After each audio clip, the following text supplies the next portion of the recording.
students, today in this lecture we will be solving the different numericals based upon conical pendulum. Now in previous lecture you have to obtain the expression for time period of a conical pendulum, and you may get the relation T is equal to 2 pi under root L cos theta divided by G. T is equal to 2 pi under root L cos theta divided by G. Now, from this relation, you may say that time period is directly proportional to length of a conical pendulum, or time period of a conical pendulum is directly proportional to square root of length. Time period is directly proportional to square root of cos theta, and time period of a conical pendulum is inversely proportional to square root of acceleration due to gravity. But if you observe this formula carefully, then we must understand that the term m is absent, which is the mass of the sphere or mass of the bob or mass of the conical pendulum. Now then you may say that the mass of the conical pendulum is independent on time period of a conical pendulum, or in another words, time period of a conical pendulum does not depend upon mass of the sphere. Now if you replace the sphere made of wood by, instead of metallic sphere having the same dimension, then the time period of a conical pendulum in both the cases is same. Therefore you may say that the time period of a conical pendulum is independent on mass of the sphere or bob, which is used to determine the time period of a conical pendulum. Now one minor mistake is in previous lecture.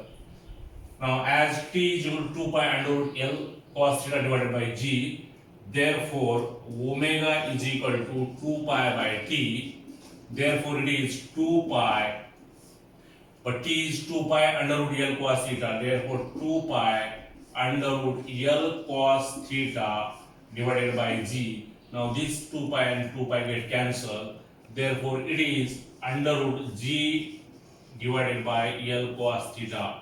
Now this is the relation for omega, or angular speed of a conical pendulum.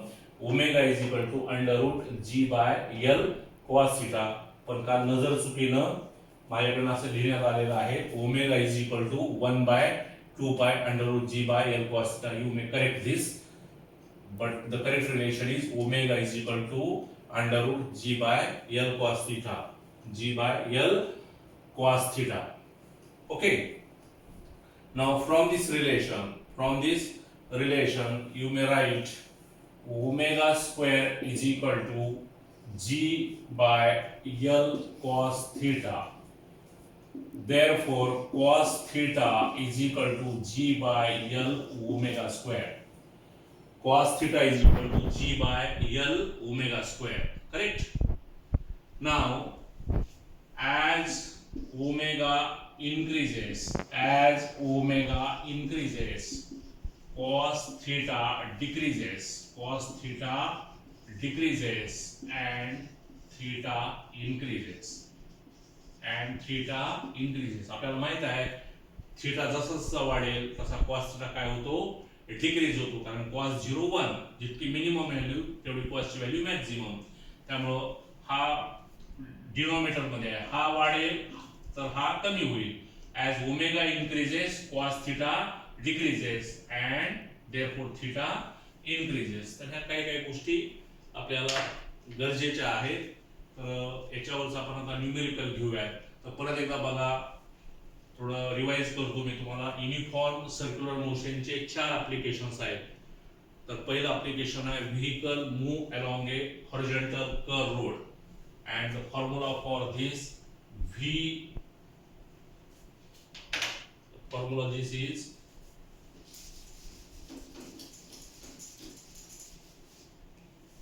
V maximum is equal to V safe is equal to V optimum is equal to mu vs Rg in a square root sign.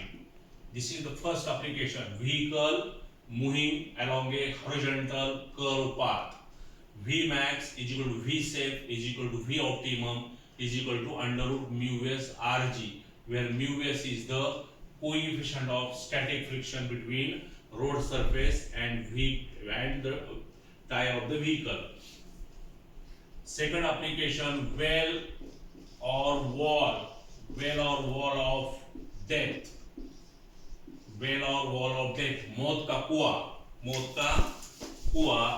तर इथे मात्र थोडं लक्षात ठेवा, कारण इथं maximum speed घेऊन चालणार नाही, कारण तो स्टंट मॅन ज्यावेळेस त्या वेल मध्ये किंवा वॉल मध्ये इनसाइड सर्क्युलर मोशन परफॉर्म करत असतो त्यावेळेस त्याची मॅक्झिमम स्पीड किती आहे हे काय मॅटर करत नाही, पण त्याची मिनिमम स्पीड खूप गरजेची असते, कारण त्याच्यापेक्षा जर स्पीड कमी झाली तर तो स्टंट मॅन खाली पडू शकतो. त्यामुळे इथला जो फॉर्म्युला आहे, we must remember that V minimum is equal to Rg divided by mu vs in a square root sign. This is maximum, safe or optimum, but this is the minimum. V minimum is equal to under root Rg by mu vs. परत लेबलिंगचा अर्थ तोच.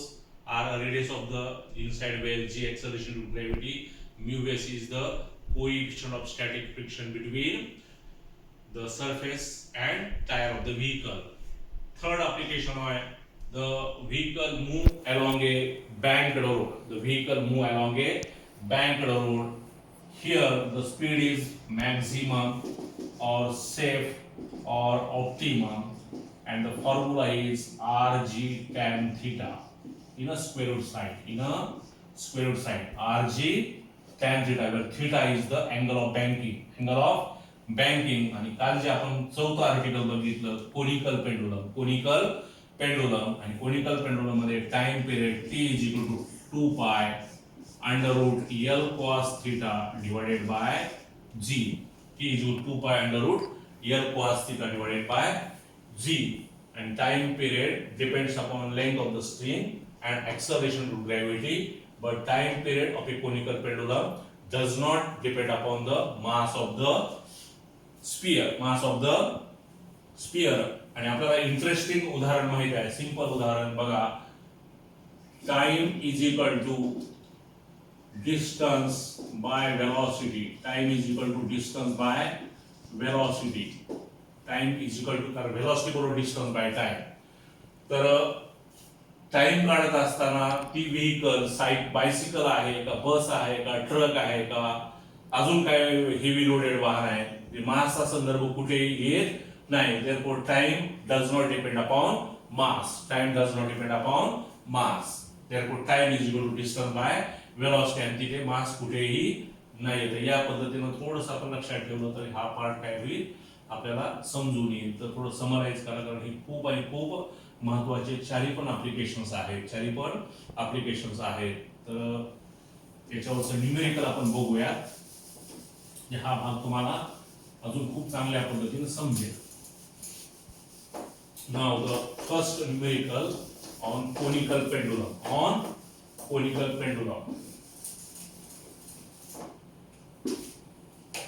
First numerical on conical pendulum. Now a ball, example number first.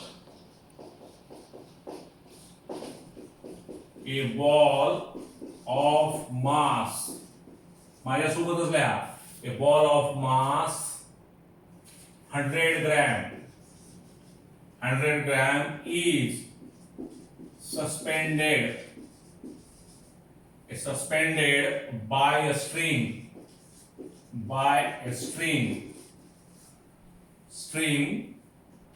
40 centimeter long, keeping the string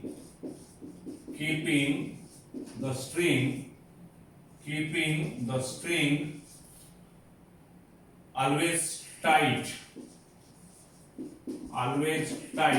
full stop, comma.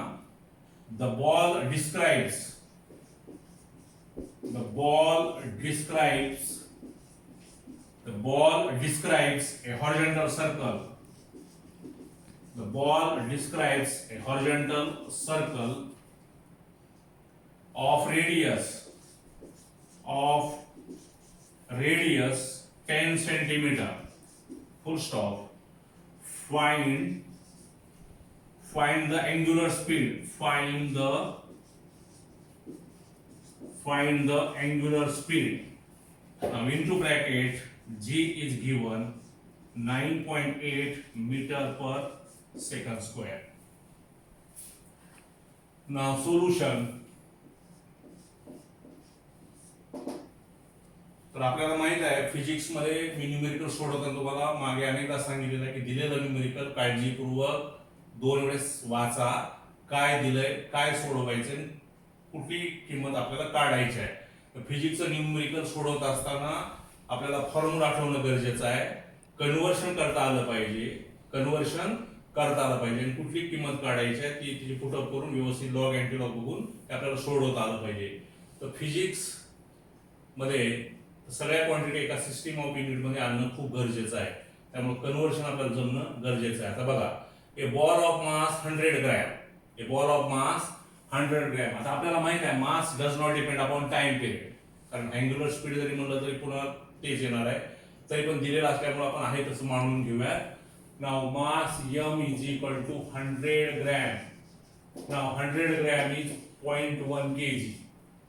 100 gram is convert into kilogram. 100 into 10 to power 3 kilogram आणि 10 च्या power 3 जर आपण त्याला multiply केलं तर ते 0.1 kg. आता थोडंसं आपण स्पीडनं घेणं गरजेचं आहे.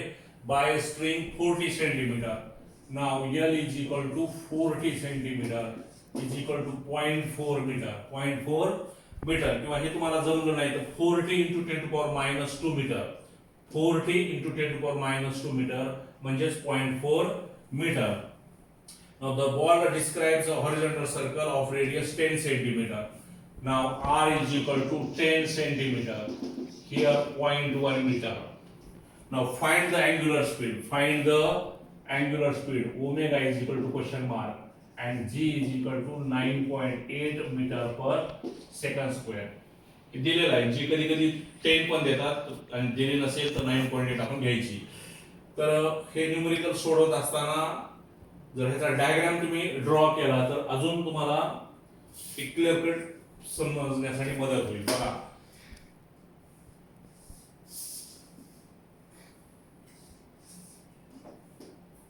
here is the bob. It performs the horizontal circle. हे आपल्या माहितीसाठी आहे. This is the center.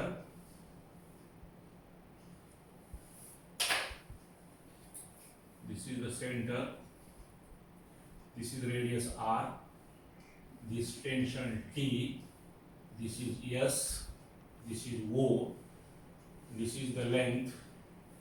Now, as this bob describes the horizontal circle and string describes a cone, this is the conical pendulum. Now, in previous lecture, you had studied as the bob describes the horizontal circle, it may act the various forces, the weight mg, downward direction, and tension T, which is directed upward towards the point of suspension. Now, here,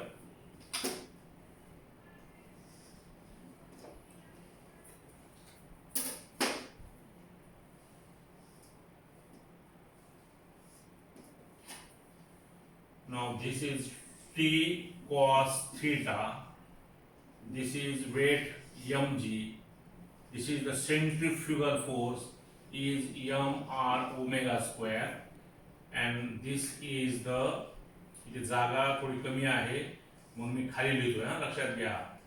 this is T sin theta. Now as this angle is theta, this is also theta. Okay. Now in triangle, yes, suppose this point is A. This point is in triangle SOA. You may define sin theta. Now sin theta is opposite side divided by hypotenuse. hypotenuse. Now this is the axial height h. Now here sin theta is equal to r by l. Now sin theta is equal to r by l. This is r by l, but r is here 0.1 divided by 0.4 is equal to 0.25 is equal to 1 by 4. 1 by 4 is 0.25. Therefore, theta is equal to sin inverse 0.25. As sin theta is equal to 0.25. Therefore, theta is equal to sin inverse 0.25. The sin inverse मध्ये natural sign मध्ये 0.25 ची तुम्ही किंमत काढायची, तर ती किंमत येईल theta is equal to 14 degree. माझ्याकडे त्याचा आन्सर आहे म्हणजे टाइम सेव्हिंग साठी 14 डिग्री 29 मिनिट. 14 डिग्री 29 मिनिट ही थीटाची व्हॅल्यू आपल्याला मिळालेली आहे. ओके, आपल्याला काढायचं आहे ओमेगा. आपल्याला काय काढायचं आहे? ओमेगा. तर from this figure t sin theta divided by t cos theta is equal to mr omega square divided by mg. थोडासा आपण स्पीड ला जाऊ कारण हा सगळा भाग आपण शिकलेलो आहे. बघा t sin theta काय प्रोव्हाइड करतो? Necessary centripetal force. म्हणजे t sin theta is equal to mr omega square आणि t cos theta is equal to mg. Okay, now this m and this m get cancel and this t again get cancel and sin theta by cos theta is tan theta is equal to r omega square divided by g.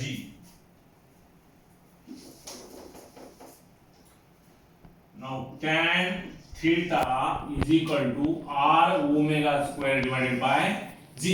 आपल्याला omega काढायचा आहे, angular speed determine करायची आहे. Therefore you may write this relation in terms of omega. Therefore omega square is equal to g tan theta divided by r or omega is equal to in a square root g tan theta divided by r in a square root sign. Okay, now then we know that theta is 14 degree 29 minute. You may substitute this value theta is equal to here. Now I rub this.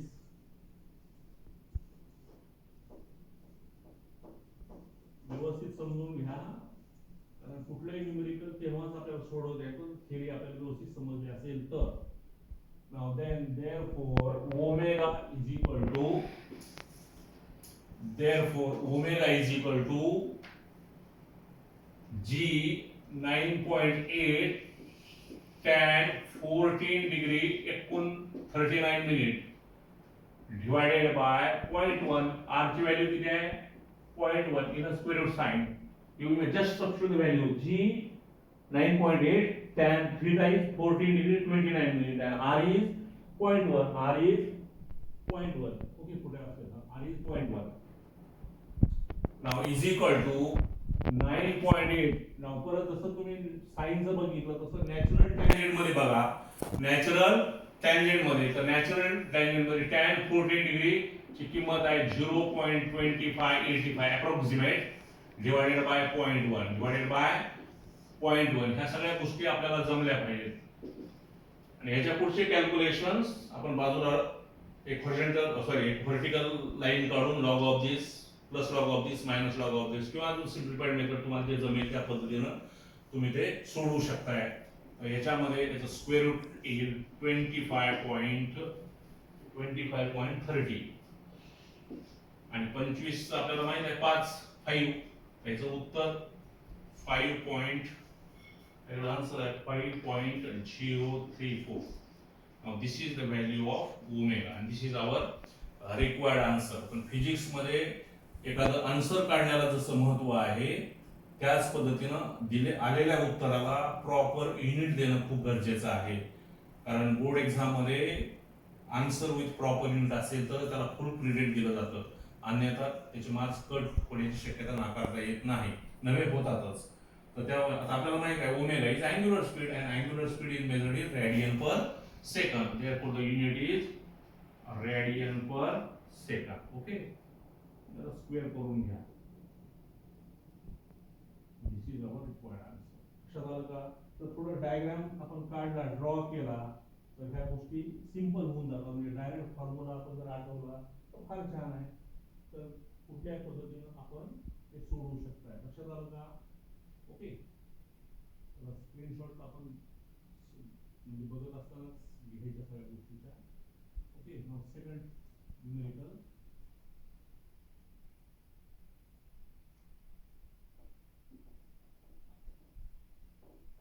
Second numerical खूप आणि खूप महत्वाचं आहे. थोडं सुरुवात पण यासाठी मी थोडं सिंपल घेतलेलं आहे. पण सेकंड न्यूमेरिकल तुमच्या टेक्स्ट बुक मध्ये जे सॉल्व दिलेलं आहे सेकंड आणि थर्ड, हे दोन्ही सॉल्व न्यूमेरिकल आपण सोडून घेऊया.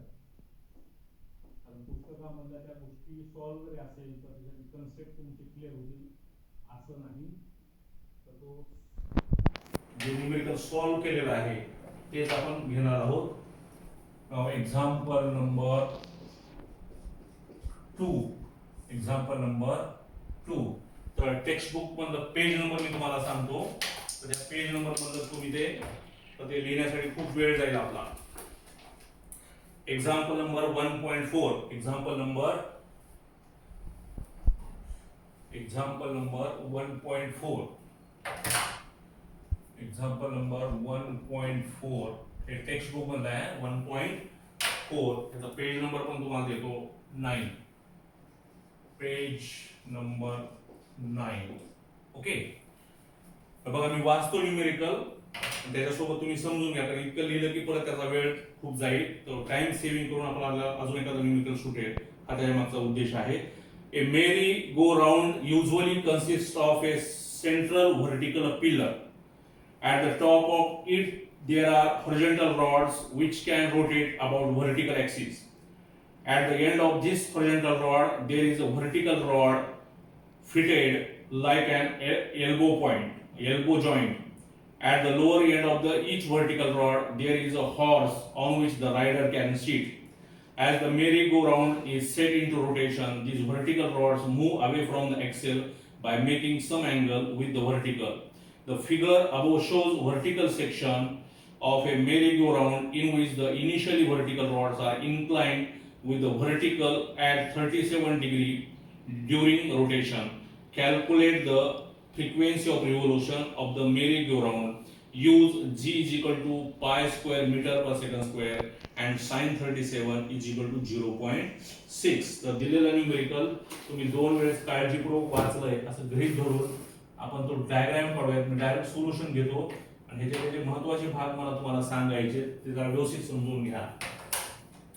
तर मेरी गो राऊंड, आपल्याला मेळ्यामध्ये यात्रेमध्ये गेल्यानंतर आपण त्या हॉर्सवर जी बसलो, ओके, आणि जर तो मेरी गो राऊंड इनिशियल पोझिशन असेल तर कुठलाही फोर्स आपल्यावरती ऍक्ट होत नाही. पण ज्यावेळेस तो सेट इनटू रोटेशन असतो त्यावेळेस तो रायडरवर जो त्या हॉर्सवर जो रायडर बसलेला असतो, it can observe the or he can experience the centrifugal force.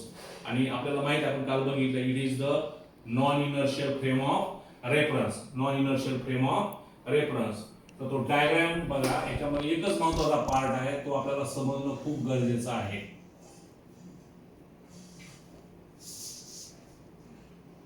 त्याला वेळ लागायला हरकत नाही, पण हे खूप आणि खूप महत्त्वाचं न्यूमेरिकल आहे.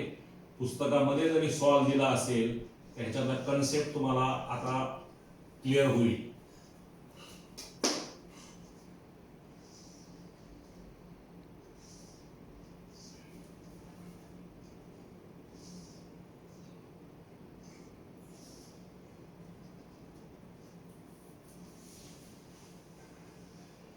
Now this is omega.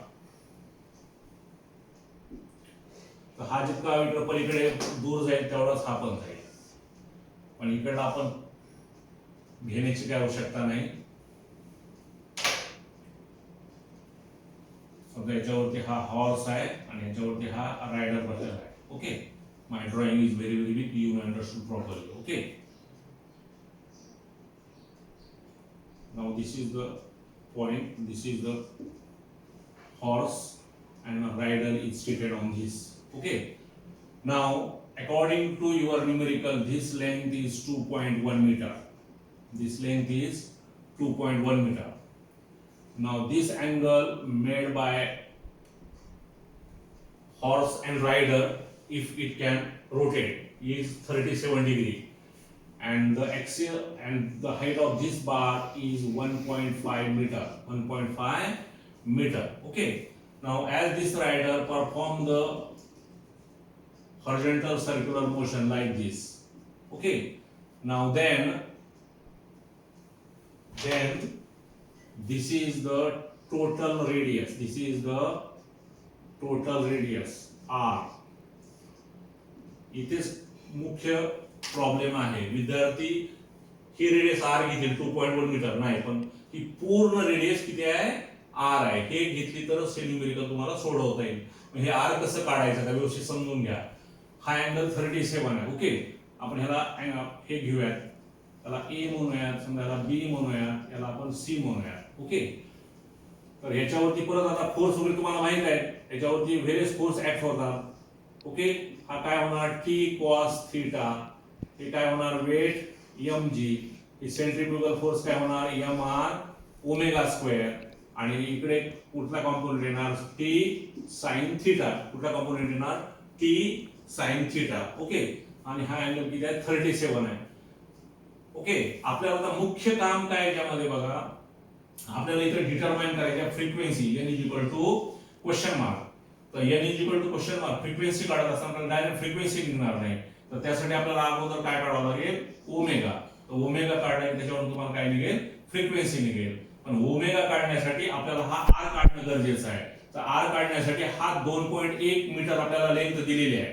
तर ही लेंथ आपल्याला कळणं गरजेचं आहे. ही लेंथ कळणं गरजेचं आहे. तर 9वी मध्ये तुम्ही कुठेतरी शिकलात बघा, हा ट्रायंगल खूप इम्पॉर्टंट आहे. 37 डिग्रीचा. 37 डिग्रीचा. ओके. बघा लक्षात येतं का? समजा हे 37 डिग्री असेल तर हे 53 डिग्री आणि हे 90 डिग्री. ओके. तर हे 4 3 5 याच्यावरून तुम्हाला डिफाइन करता येतं. sin 37 is equal to 3/5 cos 37 4/5 आणि tan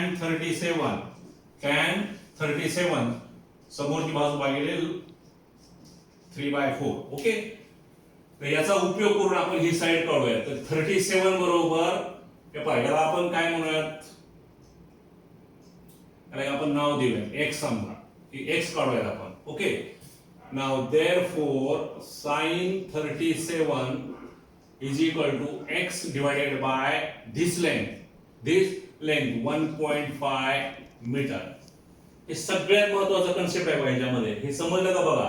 ह्या ट्रायंगल मध्ये sin थीटा बरोबर opposite side divided bye हायपोटेन्यूस. sin 37 opposite side हायपोटेन्यूस. sin 37 समोरची बाजू x आणि हायपोटेन्यूस 1.5 मीटर. हे तुमच्या न्यूमेरिकल मध्ये दिलेलं आहे. हे थोडं मोठ्या बोल्ड अक्षरात लिहून तुम्हाला दिसेल. Now sin 37 is equal to x divided by 1.5 metre.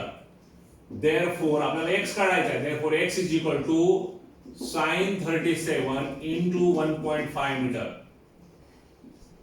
But sin 37 किती आहे? 3/5. sin 37 किती आहे? 3/5. Now 3/5 into 1.5 मीटर म्हणजे 5 3 15 म्हणजे 3 गुणिले 0.3 मीटर म्हणजे 0.9 metre. Now what is the value of x? x is 0.9 metre. 0.9 metre. आपल्याला काय पाहिजे? r पाहिजे. इथं किती दिलाय? 2.1 आणि हा किती आला? 0.9. म्हणजे हा योगायोग नाहीये. इथं 2 देता आला असतं, देता आलं असतं म्हणजे बेरीज पण अवघड झाली असते, पण तुम्हाला बेरीज करणं त्यांना अपेक्षित नाहीये. तर तुम्हाला हा x काढता येणं गरजेचं आहे. म्हणून बरोबर हे 2.1 दिलेलं आहे. म्हणजे ऍडिशन सिंपल व्हावं म्हणून. तर ऍडिशन करणं इथं महत्त्वाचं नाही, तर हे x कॅल्क्युलेट करणं खूप गरजेचं आहे. तर मला वाटतं समजलं का सगळ्यांना? हे सगळ्यात महत्त्वाचं याच्यामध्ये. x is equal to 0.9 metre. हे 0.9 आणि हे 2.9 म्हणजे this r is 3.0 metre. Okay, समजायचा विषय अवघड संपला. तर किती आला बघा, r is equal to 3.0 metre. परत आपला तो मुद्दा जसा आहे त्या पद्धतीने आपल्याला परत t cos θ equal to mg. Now therefore t sin 37 divided by t cos 37 is equal to, तर sin थीटा कॉम्पोनंट कशाला हे करतो, m r ओमेगा स्क्वेअर ला, आणि हा काय करतो, वेट mg ला. बघा, now this m and this m get cancel. Now sin 37 cos 37 t get cancel. It is tan 37 is equal to r omega square divided by g.